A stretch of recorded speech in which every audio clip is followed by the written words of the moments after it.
Well, welcome to Sociology 111. It's just a lot of students. I hope we all make it through. It's up to you. This is your introduction to sociology, not the white screen, the video. So that's kind of funny. What I'm going to do every week is structure the class in 3-hour segments. It's a 3-hour class, or 2 hours and 55 minutes, so that they can pretend that it's not 3 hours, I think. But what we'll do is I'll lecture you for an hour, and you can absorb that content. Tonight will be rather light. It's logistics first week. Not much. That's as much sociology as you'll probably get that video tonight. But an hour of a little bit about my teaching philosophy tonight. That's the substance you get. Then we'll break. I've been informed that Starbucks is open till 10, so we can get 2 Starbucks. It's great.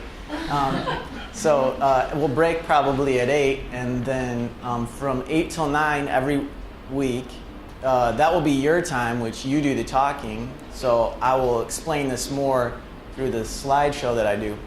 But it will also apply tonight, where you will talk during the second hour, so I can save a little bit of my voice. In case I'm an opera singer someday, I need to, save these. But it'll be introduction tonight with so many of you. It's going to be a rapid fire, like 1 minute after the next. Like, who are you? Who? Go. Who? And then we'll do that till 9. And then from 9 to 10, or whatever this class lets out at, that's when we talk more loosely, and I don't record the second or third hours. And we'll talk more about current events and the application of the material to your lives. So tonight it will be more syllabus and V-space, practical focus. But in the subsequent weeks, it's going to be content for an hour. Then you tell me what you know for an hour on the content. And then we sort of mash it up for the third hour after our second Starbucks. And I'm thrilled because the sign said 8 o'clock, and then I said, that's why I got 2. And then she says, oh, no, stop tweaking. We're open till 10. It's all good. I'm like, thank you. That's wonderful. So this is just an introduction as to how I operate technologically, and you can all do the same. It's not that difficult. I'm no tech whiz. In fact, I probably got a D in computer science in undergrad, but now I design websites as a side job. And that's because my professor, who is sort of a grad student like me, I am now, I'm not a PhD, still almost there. But he said that we could turn in all of our work up to the last minute and we could still pass the class. And so at the very last minute, I handed in like a stack this thick under a door that was just barely that far off the ground. And he stuck to his word and probably gave me a D in that class. But now, like I said, I do whatever I want technologically, and you can too. You don't have to be a computer science major to do things like this and to use tools to enhance your education. Even if you're a nursing student, you could make a blog, or you can really grasp the technology that's out there just to supplement your progress and your growth as a student, as an individual, as a professional. So another thing I do that I don't have to do is, you notice the camera in the back. I'm going to record these first hours, and I'm going to put them on YouTube in case you need to go back and get a refresher. It doesn't give you license to skip the first hour of class at all, but some of the content, and I talk fast, you may miss, and go back and watch an hour on YouTube. Right now, I'm still working out the kinks. I lectured last night. The files are pretty big, so I couldn't get it up last night. The objective would be to actually get it up during class and upload it while drinking Starbucks. But the file is too big. But the audio, I also will rip the audio and put it on a podcast. So I guess I could show you that. And I'll give you these links on VSpace. but just as an introduction as to what's available to you, you just Google John Girdwood podcast. John Girdwood, that's me. That's a picture of me here. And then if you should get iTunes, or if you have an RSS, if you're familiar with how to do podcasts, you just subscribe. It's free, obviously. And then starting here, last night, I taught a class at Delta College, and so I posted the first 1 hour of my lecture, the first day of class, here.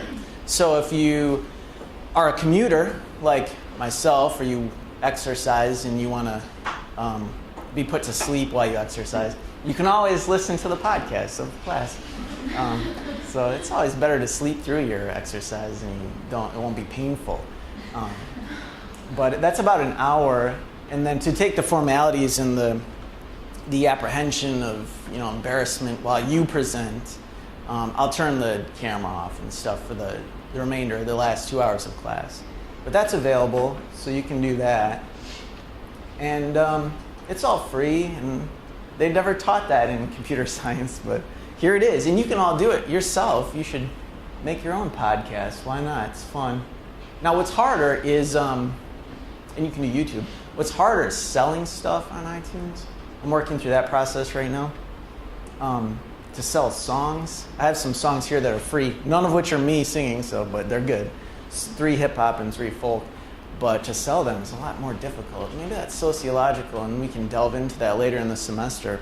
The democratic conveyance of information through the podcast with ease, but the capitalization of a product of art by selling it on iTunes is rather difficult. Although it's easy to sell through a kind of liaison or proctor, like a CD Baby is a company.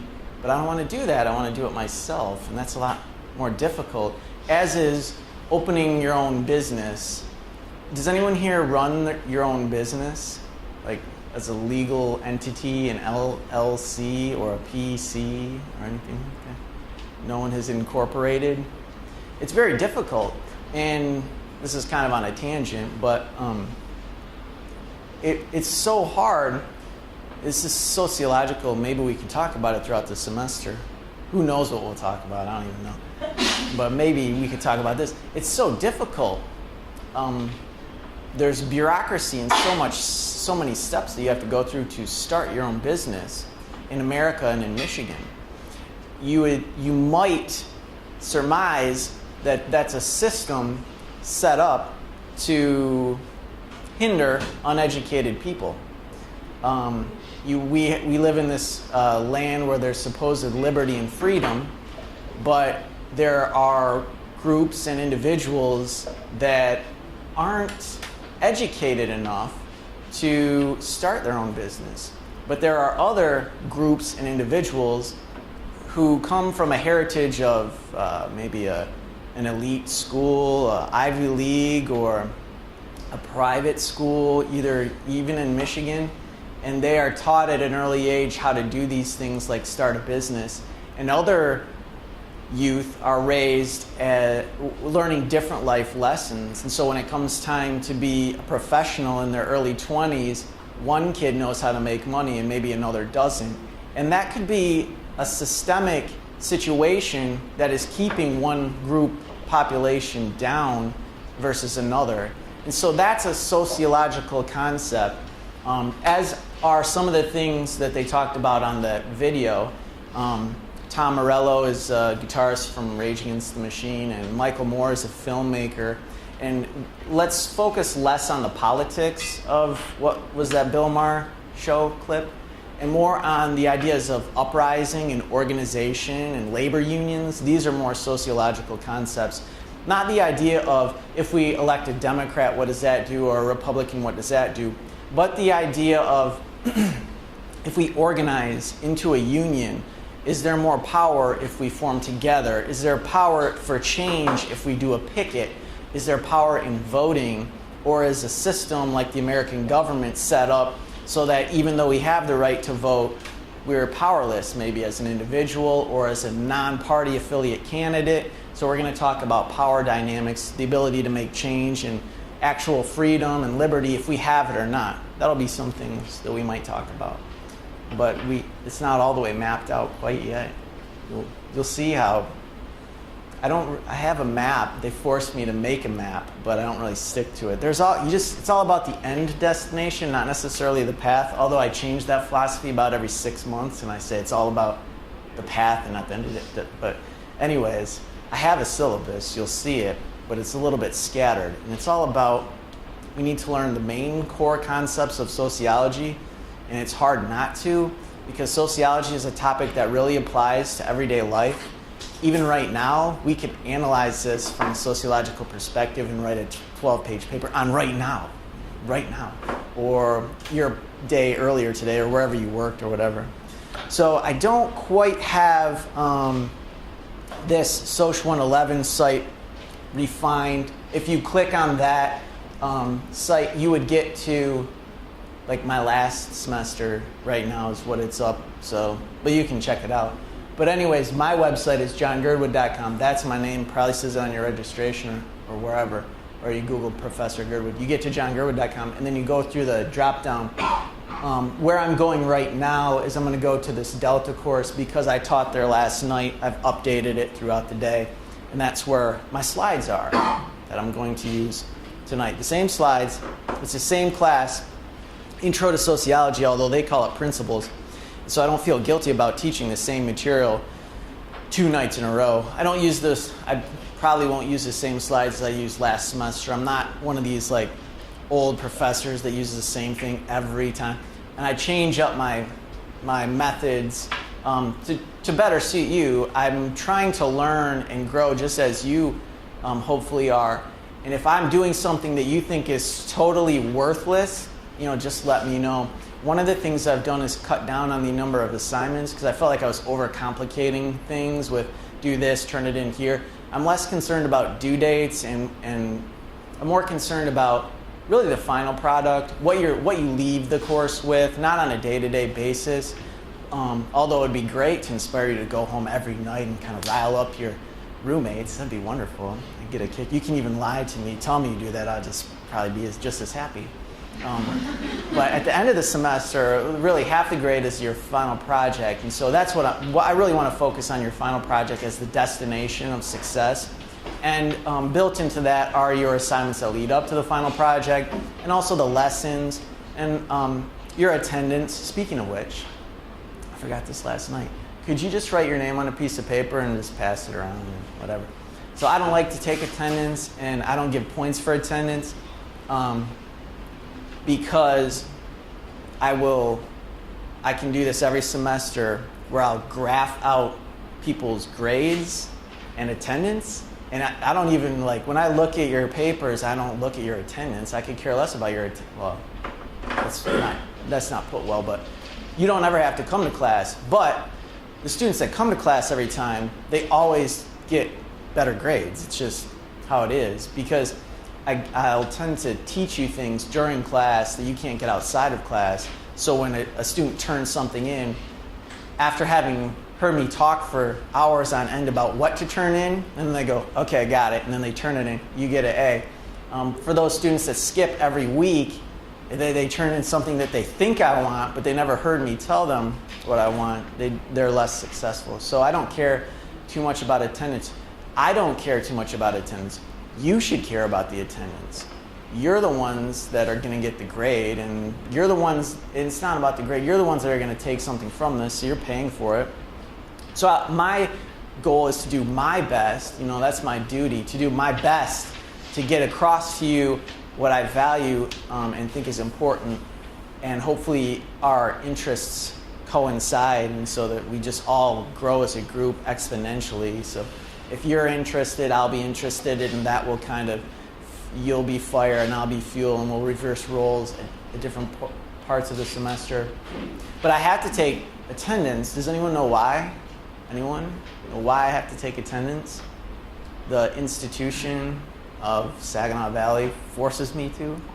If I don't, I'll probably get fired, but that's not why. There's a reason. Nobody knows? Any guesses? Yeah, yes, you have to prove you're here, or actually, it proves people that are not here, but for a reason. And it's yeah, it's financial aid. And I didn't really realize this. This is so how oblivious I am to scamming the system or whatever. But Saginaw Valley has to pay back your financial aid to the federal government if you never attend class. So like if you never came here and you got $2,000 in financial aid, like the federal government who gave you that $2,000 finds out about it through these attendance sheets, and then they charge or bill Saginaw Valley. There's technicalities behind it, but that's why. So it's kind of sad. And maybe that's why I kind of pretend like it doesn't exist. I just kind of dismiss the sad. Although in this class, we'll focus on the sad every week. The problems, social problems. It's rather depressing. No, we're going to fix them. I'm very optimistic that really we can all fix them. It's one of the reasons that I have so much passion about teaching, which, by the way, I don't get paid hardly anything. So if you think that in any way I'm doing this for the money, you're sadly mistaken. I have a full-time job, so that's what pays the bills and literally puts a roof over my head. I have a leaky roof right now. I have this. So, does anyone here own a house? Yeah? Putting a roof on for like $8,100, like I could buy a lot of like Starbucks with $8,100. You think I care about a gray shingle up there? No, absolutely not. Oh, $8,100. You know how many hours I have to work for that? Jeez. But it literally puts a roof over my head. So I'm thankful to have full-time employment. I do this because I sincerely believe that there are problems in the world that need to be fixed. And I'm only one person, and I'm going to do my best to inspire you to go out and make great change and progress in this country or globally. And you can do that in whatever way you want. If you think that it's trying to say something bad but politically correct, if you think it's whatever that I don't agree with, go out and do it. Just make some great change, because right now there are some problems, in America. There's still things that exist like racism and hate crimes and inequalities and disparities. There are still segregation. There are still very low-performing public schools in areas like Flint and Detroit. So I live in Flint, and some of you may live in Saginaw or be from the Saginaw area. And you know that there are folks born with silver spoons in their mouth and other people that are struggling. And just a personal narrative, every time I go to a place like a Walmart and I go to the checkout and I know what that person makes at the checkout, and I know that they're doing this to survive, essentially, I get a little sad. And I don't think that we can really continue as a country of great power if we are paying so many people wages that are below living wage. And so that's a little editorial that I think is a problem. So I'm going to try to rally up those folks that may be oppressed and try to organize them to get a little bit more bigger piece of the pie. But so if you think that it's good to keep the Walmart system of America in order, hey, more power to you. By all means, go and continue that forever. I'll give you that option.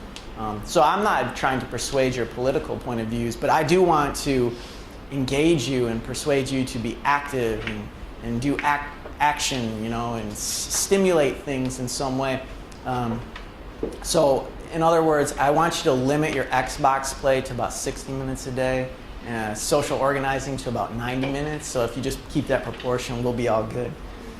So on to the slides here. This website here, this is my syllabus for Delta, and then yours will look something like that. And here in week 1, I have a link to slides. I have a hot topic, and then my first hour of lecture from last night is right there.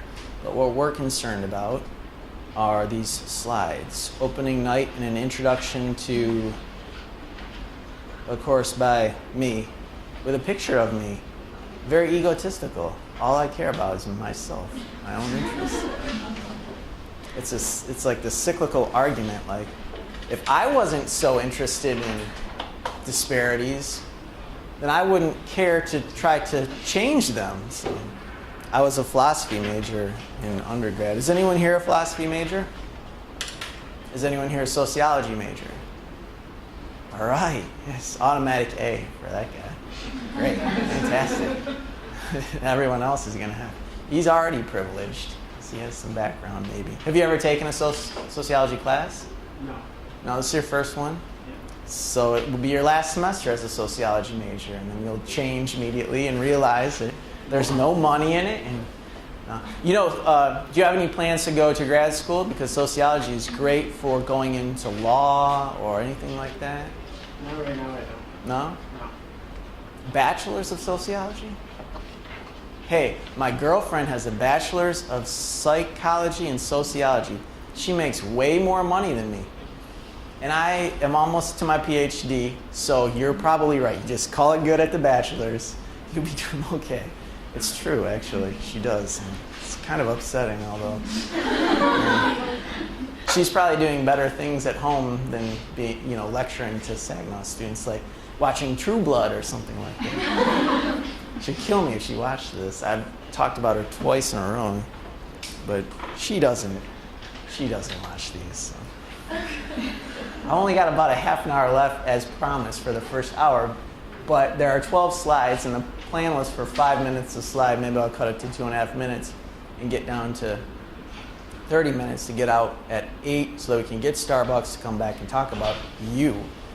Opening night, introduction to a course by me. Not too much sociology going on tonight, but I wanted to kind of get you used to this idea of lecture from me for an hour on the tape. I'm testing the sound levels and stuff like that. Realized my batteries were low from last night.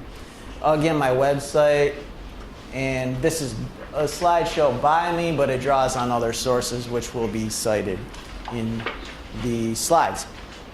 Well, the first thing I want to ask you, without looking at the rest, is why are you here? And it's a rhetorical question.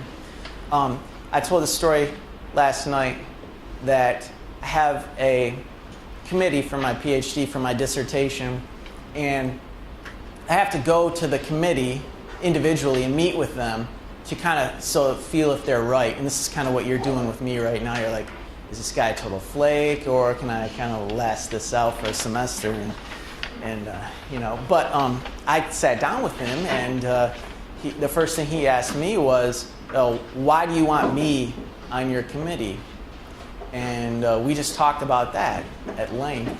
And then I talked to him a couple months later, and he said the same sort of thing that he asked his students at the beginning of every semester, or if they ever come to him in a one-on-one, he just asks them, why are you here? And what that question does is it allows you to answer it, since it's so vague, with how you perceive that question. And so I want you to think about your answer and then ask yourself this question and sort of analyze your own answer. How did you answer, and what did you define here as? So I'll talk a little bit about what you may have defined here as. So why are you here? Again, thinking of that in your head. Are there any international students here tonight? No international students. Are there any students from outside of Michigan? No students. Well, I'm well prepared because last night was the same response, although I thought that there would be maybe someone. Last year I had one student from out of the country and maybe a couple from out of state, but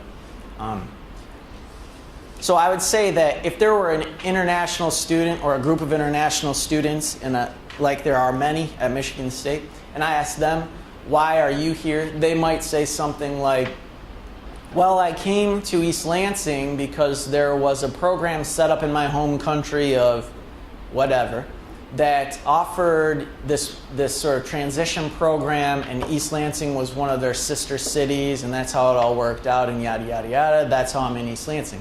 That's maybe how they would have answered the question, based on geography, because their situation, their experience is more based on geographic migration than it is anything else. So if I ask you, why are you here? How many students are freshmen? Most of you, right? Because you're a freshman, if I asked you this question, why are you here? You may think of college as you're here. So you might say, well, I'm in college to better myself and get a good job or something like that. And how many students here are upperclassmen? About a third of you. So if I ask you, why are you here? You may think, why am I here? Why am I here tonight taking SOC111? Well, it's one of my required classes to fulfill some requirement or whatever. And you might start thinking about it in your 4 or 5 year plan situation. So you might think about it as tonight in this class, that sort of thing, how it all fits into your big picture. And so that's it. It's an interesting question, and it can be very introspective if you think about your own answer. And I put one of the types of answers that can be given in response to this question up here, and I got this, it's just the title of the article from the Huffington Post. College graduates earn 84% more money than high school grads, a study says. And so I put that up there because my hypothesis, and that's a vocabulary term that we'll use throughout the semester, my hypothesis would be that I think many of you, in fact, I believe that the majority, I predict that the majority of you, or the highest response rate, not necessarily 51% or more, so not necessarily the majority, but the highest number of responses given, I would hypothesize that you would answer something along the lines of, why are you here? I'm in college to get a good job and make decent money. And that's why I put that up there. So we're already getting, I'm trying to really subconsciously plant this seed in your mind of how we're looking at this class. We are going to be asking questions. We are going to be developing hypotheses, which are guesses, educated guesses, if you want to label yourself as educated. And then we're going to test them, like by a survey, if I were to pass out a survey, or even a show of hands, or interviews, or talk to you, or focus group, or just observe you. And then I would come up with results, data, and then I'd present a conclusion, and I'd try to support or negate my hypothesis with that data. So then I ask again, why are you here? And remind you why I asked that. I want you to think about what does here mean in that question. So for you freshmen especially, welcome to college. I got a quote from a New York Times article that was sort of reviewing a book called College, What It Was, Is, and Should Be. And I read this and I thought it was great for the first week, especially for freshmen, to give you a little sense of my philosophy about college. And it's not just to get a job, and it's not just to pass SOC111, because to be honest, it's really easy to get an A in SOC111. So let's just pretend that that's a given and look past that and go, so don't go home tonight and go, yes, Girdwood said I was going to get an A in SOC111. That's so easy. And now let's go party. First, you should have partied before class. No, but anyways. What you need to do is you need to go home and go, yes, Girdwood said it's easy to get an A in sociology, so that's going to free up so much more of my time to go past an A in SOC111, which is easy, and just go farther and farther into making yourself a greater scholar, academic, professional, and human being. So let's just call it good on the A. All you have to do is turn the stuff in and follow the directions and go farther and farther. I mean, again, look at me. Like, I just have to show up and pass you out papers and give you tests or whatever. But I come with the camera, I'm doing whatever, PowerPoints and videos. I got field trips, I'm gonna be buying like Starbucks and pizza for you. Like, I want this to be like your greatest experience ever, because I think that it's that important. So to this quote, college is a time to learn and make connections among what seems to be disconnected and separate phenomena, and to see things from a different point of view, and to develop a sense of ethical responsibility. And how I just read that is how you should read things when you read the book or whatever, or any articles. You don't have to read every verb what I want you to just do is look at a paragraph and go, okay, I get the gist of it, and move forward. So what this is saying is you're going to see these disparate, which are disconnected, separate phenomena, which are experiences or situations, scenarios, day to day. And you're going to see these things, and they're going to be different. Okay, one guy sleeps in and skips class, and another guy, he goes to class and he does a lot of homework or whatever. And what you're going to do is you're going to see these different approaches to the same phenomena of going to class or doing work, and you're going to start to piece things together, and you're going to see things from a different point of view. If you're the big-time studier, you're going to see the slacker. If you're the slacker, you're going to see the studier, and you're just going to put them together, and whatever it is, you're going to develop your sense of ethical responsibility. So maybe you're a big-time studier, and you see a slacker, and you go, I love that, that's great, and you become a slacker. Hey, that's your life. Conversely, it could go the other way, or maybe you just find someone who's like you and you stay the same. As I said last night, progress and growth is not necessarily direct change. You don't have to flip the script completely. You can just kind of increase what you already believe in, if that's what you use college for. But regardless, you need to look at it as something other than a class and a set of transcripts. My transcript, for example, I did not have a very good GPA in college, and yet I worked hard and they let me into grad school. And I feel good about my sense of accomplishment. GPA, nobody cares about it or looks at it.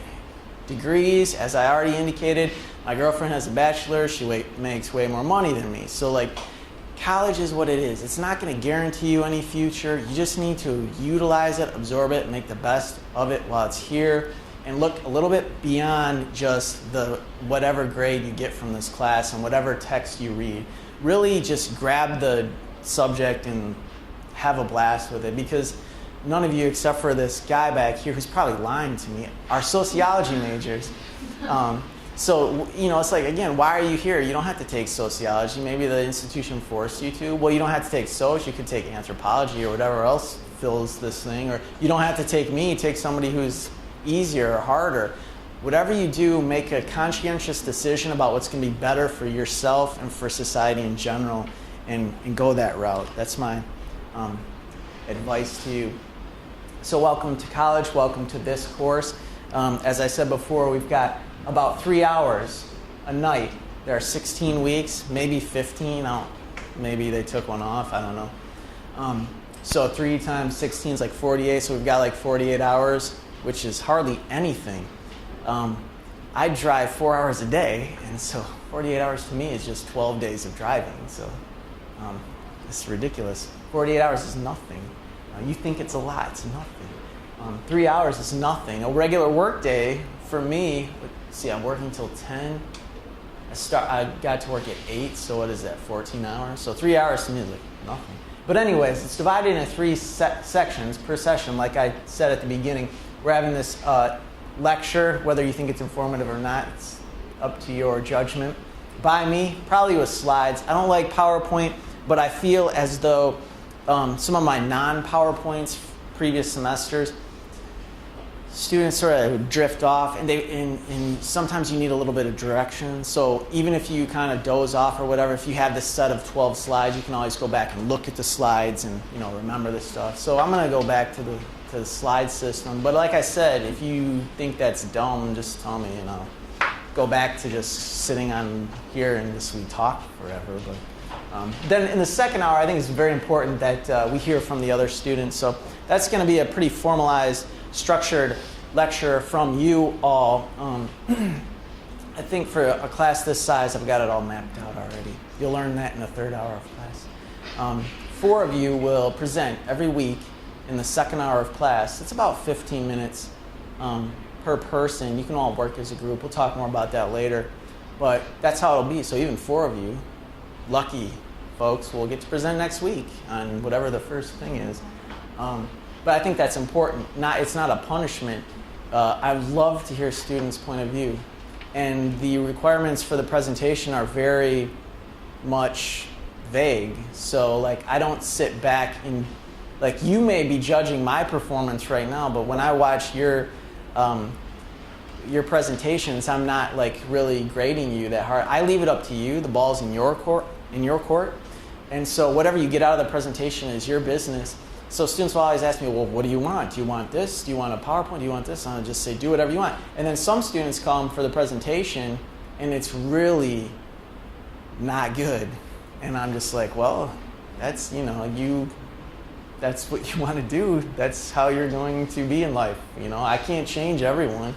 And then some other students will come and just blow me out of the water. Like, this is kind of cheesy, is blowing me out of the water is sort of an overstatement, but last year a student came and did a Prezi presentation. Do you guys know what that is? And I was just like, whoa. So I'll teach you it this semester. You'll be like, that's awesome. It's a PowerPoint that like 3D. It's crazy. It's like trippy. So that was awesome, and she did great. And so other students will put in YouTube videos, but then again, I'll see presentations that embed a YouTube video, and I'm not stupid. Like, I'll type in their week's topic into Google, and it'll be like the first YouTube video that came up in the search results is the one they used. Like, come on, I mean, dig a little bit deeper, like, if you're gonna put something up as a video, make it like the best. Look at a couple, give me something good, There's some good stuff out there, YouTube and other videos. I'll try to show you some videos throughout the semester, movies and stuff. Then in the third hour, like I said, will be an informal discussion about the application and the application of the content to real everyday life. Maybe we'll talk about some current events or something like that. So there's about 16 weeks. What we're going to do at the first part of the semester, are we going to prepare for the midterm by writing 3 essays. Very easy, very loose instructions. I'll tell you all the instructions at a later date, but really it's just greasing the wheels and setting you up for subsequent success. Then after you do the 3 essays, you do the midterm. After you do the midterm, you kind of keep going and turn in a final project. So it's the snowball effect and this building on prior assignments. None of the assignments are standalone. They all build on one another. So if you blow off the first assignment because it's only worth 50 points, it's really going to come back to bite you later on. And I see this in students all the time. Like, if you do every essay, it's going to be a guaranteed 150 points, first of all, which is kind of a good idea for you to get. And then it also gets you to the 4th step. So if you skip any steps, you're a step back and you're behind, and you've already put yourself at a disadvantage, which is unfortunate. So if you just keep doing the steps, like I said, it's not too hard to get an A. So again, it's all important. Every class is important, even though I don't grade on attendance or anything like that. I get asked all the time, will we get out early? It drives me nuts when people ask that. Because the truth is, you don't have to come here ever. You're an adult now, so you don't ever have to come to class. So you don't have to come to class and ask me if we'll get out early. You never had to come in the first place. It's, up to you. So if you ask me, oh, is it okay if I leave early? I'll just go, ask yourself the same question. Is it okay if you leave early? Go leave early. Whatever you want to do. But I'll tell you what, you may miss something very important. Like, I may give the instructions to the midterm in the 3rd hour of a class midway through the semester, and if you weren't here for that, well, that's too bad for you. So it's kind of important. Students ask me, what did I miss? And I get this by email a lot. And I'll just kind of email back, not as snarky as this will sound, but I'll just say kind of like, what did you miss? Well, we talked for 3 hours about sociology, so that's what you missed. We talked 3 hours. I can't put it all into an email because it would be a lot of typing. So you're just going to have to kind of, do 3 hours of work on your own time, but I can't put 3 hours of discussion into an email. So that's what you missed, 3 hours of class. I'll put it like that, but not snarky though. You can ask me that by email and see how I respond. Very professional. Learned very well. Worked for a politician once. I can really spin anything. It's great. So I don't take attendance because regular attendance is always correlated with successful outcomes. Correlation is an important word to see there, because regular attendance does not cause a successful outcome. It's not a guarantee if you just come to class every day that you'll get an A, but when graphed out, it's correlated, which means it relates and the sort of lines match up when they're graphed out. So what will you learn in this course? You'll learn a little bit more than just sociology. You learn how to responsibly contribute to a group. So if you don't do your part, this class gets really boring very fast. If you don't really engage, you really want me to just talk for 3 hours? It's boring. So you have to be engaged, especially when you give your presentations. If you come up here and give a more boring presentation than me, I'll fall asleep. So just come correct and be responsible and contribute to the group and your peers. So also when you're presenting, it's not just for you and your points. You are teaching your classmates, so you're contributing to the greater good, and that's what you're going to learn in this class extrinsically. So you're also going to learn why the subject matter is important. I don't know if you're a math major or whatever, but I don't really know why math is that important, so I will not tell you why it's important. But I will tell you why sociology is important. So by the end of the semester, you're going to know what you're studying, why you're here, why Saginaw Valley forces you to take this class, because it gives you a social conscience and it just at least an awareness about what's going on in the world socially, and you'll learn why that's important. And then you'll also learn who your research will affect. If you study poverty, maybe you can help some people in poverty in Saginaw. If you study the education system, maybe you'll make a change in the way curriculum is presented, or you'll level some disparities in certain low-performing public versus private or charter schools. You could affect seniors with your research if you study senior poverty or senior programs, food programs. When I was doing my master's thesis, I studied senior food stamp participation. So a lot of seniors don't sign up for the food stamps that they are entitled to. We worked really hard to get the seniors this extra money, which offsets other expenses in their budget. Long story, my research was really helping seniors, hopefully. I don't know if it went anywhere, but just pick your group that you want to study and affect, and you just gain an awareness of that throughout the course. What is sociology? I took this from a book, and they'll write a whole chapter on it, but I want you to get this idea of the vague generalization of the definition, which is just studying society and studying social groups. I'm very liberal in my approach to the idea of sociology and the study and the discipline, that if you want to study family sociology, go ahead. Your social group would be a family or a set of families or a individual in the family, like sons or fathers. Or you can study society from a broader perspective if you're interested in governmental operations or healthcare institutions like educational institutions, colleges, or public education. And that's really what sociology is: power, dynamics, class systems, certain categorizations, socioeconomic status, race, class, gender, things like that. That's basically it. And then I put up here, what is anthropology? Well, I'll tell you one thing it is. It's another class I teach on Wednesdays. But also, this comes from the book that I'm using for the anthropology class, which is The Search for Human Universals, with the corollary that whatever is universal must be natural. Now, these things are a lot alike, but they're also different. Sociology is also a lot like psychology, but there are distinct differences in these disciplines. So without going into too much detail tonight, I'll just let you know that we're going to kind of determine how sociology is different from anthropology and alike. Also how sociology is different from psychology, but also alike. Part of the objectives of the course would be to teach you the distinction between disciplines, but also, we use a multidisciplinary approach. So if anyone's an anthropology major and you want to go that route, you can do that.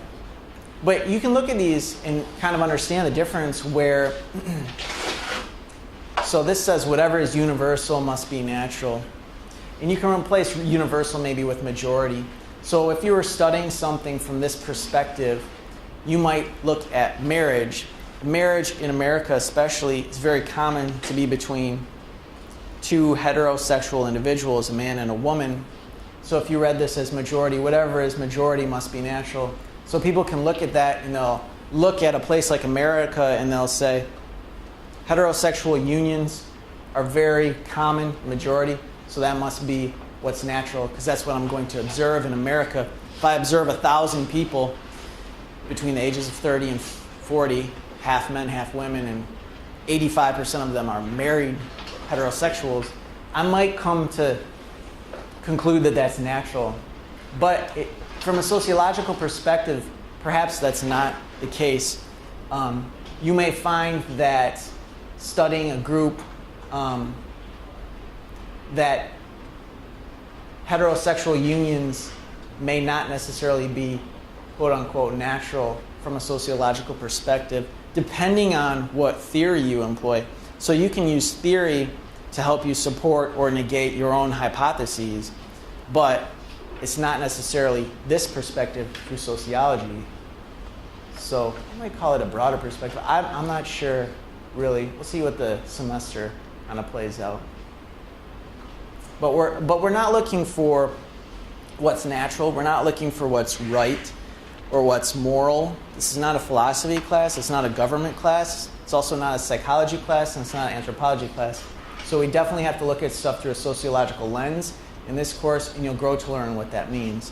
So thinking about how they're similar and different as disciplines. Sociology is a social science, and in my words, that's a way of performing research to discover things about the social world by using a scientific method. And I think what we always have to remember in this class is sociology is so relaxed and like you can study anything. So a tendency is to get very narrative and tell your own story and say, oh, well, I was poor growing up and I went to public school and so this is what happened to me and my mom did this and my dad was this, so this is what happened. But that's more biographical.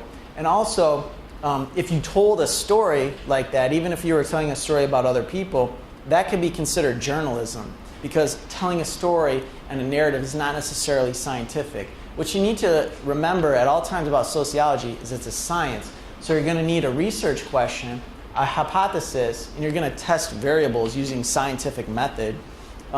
So you just have to remember that when you're writing your final paper, or when you're trying to study something, if you're studying the education system, you can't just tell me what it's like to be in a K through 12 school. You would have to say what the outcome is and what the disparities are, or you have to say, does poverty play a role in the successful outcomes of high school students? I think that it does. My variables are based on geographic location and the size of the school. And I'll categorize the size of school as 1 to 200 students, 2 to 500 students, and 500 to 2,000 students. And those will be my variables. So that's a lot different than journalism, which is just me going to a school and saying, hey, this is what the school is like. There's a bunch of kids, and they all learn, and there's chalkboards, and it's great.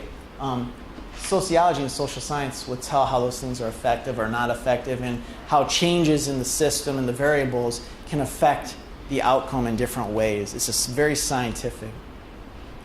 Logistically, what assignments are you doing in this class? 6 assignments, really. 3 essays before the mid. This is all sequential. 3 essays, then a midterm. Midterms at midterm. You do a presentation, 1 per semester. Some of you, 4 of you, will probably go next week, and then some of you will go almost the last week of class. So you just go once, and then you also do a final project. And from a point system, so a 1,000-point class, a 1,000-point system, these are worth 50 points each, that's 150. Midterm is worth 200. Presentation's worth 150, so it's equivalent to 3 essays, and final project is worth 500, so that's worth half of your grade.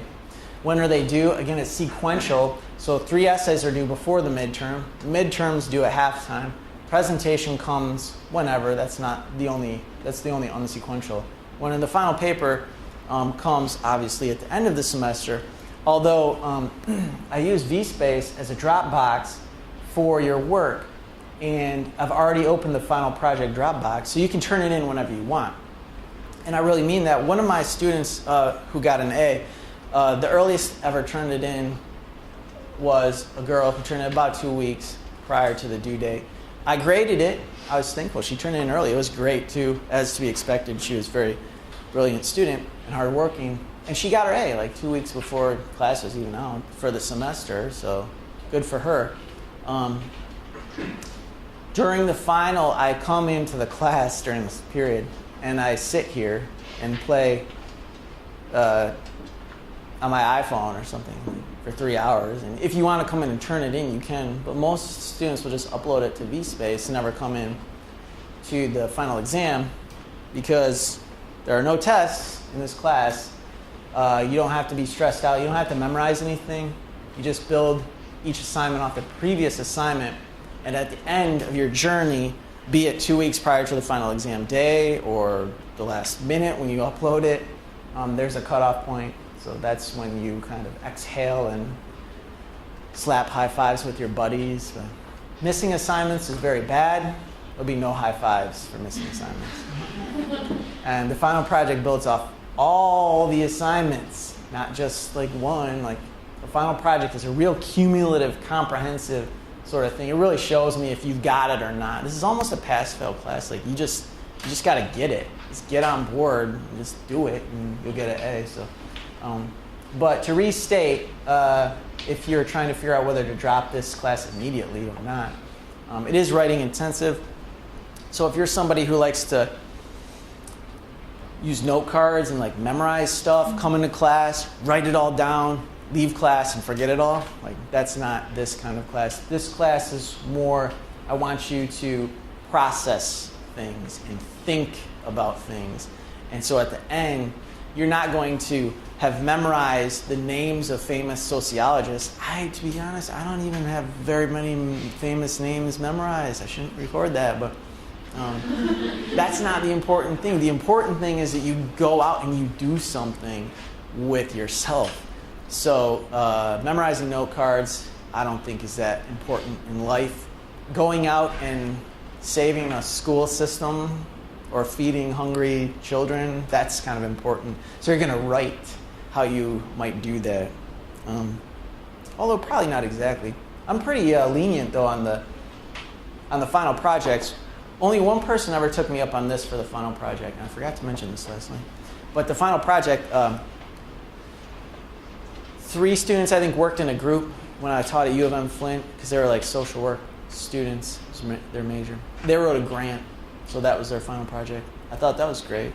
So, that was fun. And that is actually writing a way that you're going to use funds, grant money to improve where you live or your chosen population. I've also offered other options. You just tell me what you want to do, and you do it. It'd be great. You can make a documentary. That'd be awesome. One student was going to do a rap CD for me, but he never did it. I was kind of bummed about that. But one student did take me up on poetry. She wrote, I think it was like 6 poems, sociological in nature. You can't just write about butterflies. And they were good poems, and then she wrote 6 pages explaining how they are relevant to sociology and the discipline from an introductory level, and she did great too. So, but all of those projects are writing. Even the rap CD, I was telling him, like, I want to see the lyrics, and I will really analyze how those relate to our topics or how they don't. So if you were doing a rap CD, it would be 6 songs. One would be about gender or sexuality, family, maybe poverty, the struggle, class system, crime you could write about, and maybe religion or something like that. So, and I'd be very entertained by it. By the end of the class, you can take any social fact or problem. You can determine how it's relevant, make it fresh. We don't want to study the same old things, okay? Like, we know that sort of poverty is a struggle, or that like there's racism. So, yeah, I get that. I already know there is. So kind of take it to the next level, right? Determine how your perspective is relevant and bring something fresh to the table. Come up with a method to study it. I'll teach you methods, certain scientific methods. Here's some examples: survey, interview, participant observation, ethnography, and statistical methods. You're going to then do a test using variables. Your variables could be anything that classify the group or your sample. Variables like socioeconomic status, classifications or categorizations like gender, class, income level, geographic location, family size, makeup, education level, all those sorts of things. Then you put it all through the ringer, you come up with a conclusion. You're going to support or negate your hypothesis. So you're not going to prove anything. There's no proof in this class. You're just going to support or negate a hypothesis or a theory, and you're going to draw a conclusion. And then I told my students last night, if you make the world a better place, you will get an A. So that's good. That's our goal. By the end of this course, you will make the world a better place. Sounds cheesy, but it's true. So that ends the 12 slides, relatively on time. If you have any questions, comments, or concerns, just see me at the break. So take a break, go get your Starbucks, come back, and then you can all talk, right? So got to save my voice. And don't ask me how long the break is, because you already know the answer. Why not? It's fun. Now what's harder is, and you can do YouTube, what's harder is selling stuff on iTunes. I'm working through that process right now. To sell songs. I have some songs here that are free, none of which are me singing, but they're good. It's 3 hip hop and 3 folk. But to sell them is a lot more difficult. Maybe that's sociological, and we can delve into that later in the semester. The democratic conveyance of information through the podcast with ease, but the capitalization of a product of art by selling it on iTunes is rather difficult. Although it's easy to sell through a kind of liaison or proctor, like a CD Baby is a company, but I don't want to do that. I want to do it myself, and that's a lot more difficult, as is opening your own business. Does anyone here run your own business, like as a legal entity, an LLC or a PC or anything like that? No one has incorporated? It's very difficult, and this is kind of on a tangent, but it's so hard. This is sociological. Maybe we can talk about it throughout the semester. Who knows what we'll talk about? I don't even know. But maybe we could talk about this. It's so difficult. There's bureaucracy and so many steps that you have to go through to start your own business in America and in Michigan. You might surmise that that's a system, almost there. But he said that we could turn in all of our work up to the last minute and we could still pass the class. And so at the very last minute, I handed in like a stack this thick under a door that was just barely that far off the ground. And he stuck to his word and probably gave me a D in that class.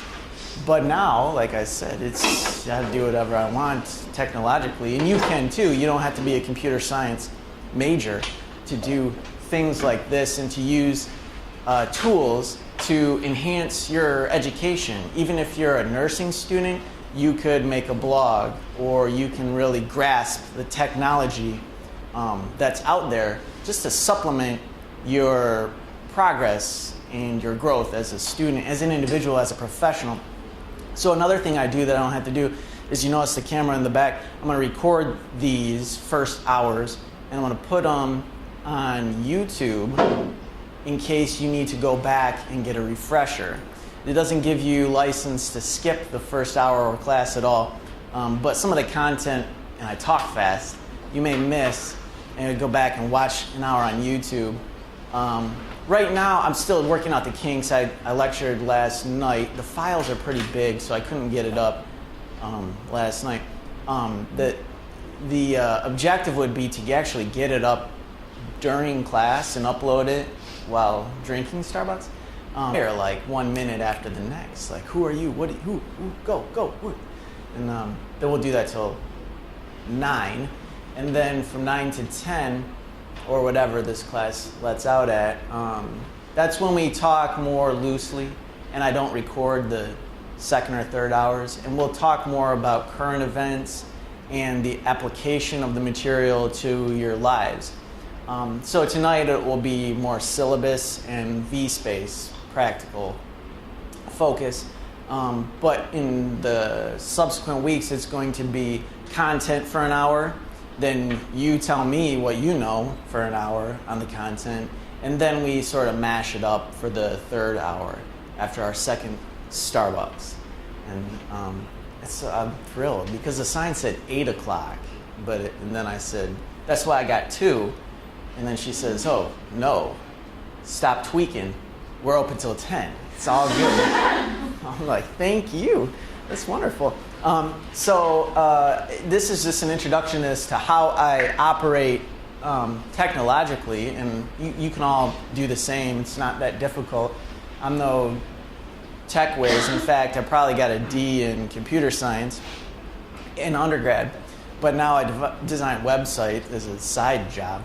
And that's because my professor, who is sort of a grad student like me, I am now, I'm not a PhD still, but the file is too big.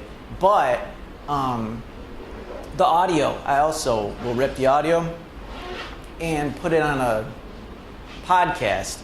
So I guess I could show you that. And I'll give you these links on VSpace, but just as an introduction as to what's available to you, you just Google John Girdwood podcast. John Girdwood, that's me. That's a picture of me here. And then if you should get iTunes, or if you have an RSS, if you're familiar with how to do podcasts, you just subscribe. It's free, obviously. And then starting here, last night, I taught a class at Delta College, and so I posted the first 1 hour of my lecture, the first day of class, here. So if you are a commuter like myself, or you exercise and you want to be put to sleep while you exercise, you can always listen to the podcast of the class. So it's always better to sleep through your exercise, and it won't be painful. But that's about an hour, and then to take the formalities and the apprehension of embarrassment while you present, I'll turn the camera off and stuff for the remainder of the last 2 hours of class. But that's available, so you can do that. And it's all free, and they've never taught that in computer science, but here it is. And you can all do it yourself. You should make your own podcast. Well, welcome to Sociology 111. This is a lot of students. I hope we all make it through. It's up to you. This is your introduction to sociology. Not the white screen, the video. So that's kind of funny. What I'm going to do every week is structure the class in 3-hour segments. It's a 3-hour class, or 2 hours and 55 minutes, so that they can pretend that it's not 3 hours, I think. But what we'll do is I'll lecture you for an hour, and you can absorb that content. Tonight will be rather light. It's logistics first week, not much. That's as much sociology as you'll probably get that video tonight. But an hour of a little bit about my teaching philosophy tonight. That's the substance you get. Then we'll break. I've been informed that Starbucks is open till 10, so we can get 2 Starbucks. It's great. So we'll break probably at 8, and then from 8 till 9 every week, that will be your time, which you do the talking. So I will explain this more through the slideshow that I do. But it will also apply tonight, where you will talk during the second hour, so I can save a little bit of my voice. In case I'm an opera singer someday, I need to save these. But it'll be introduction tonight with so many of you. It's going to be a rapid fight.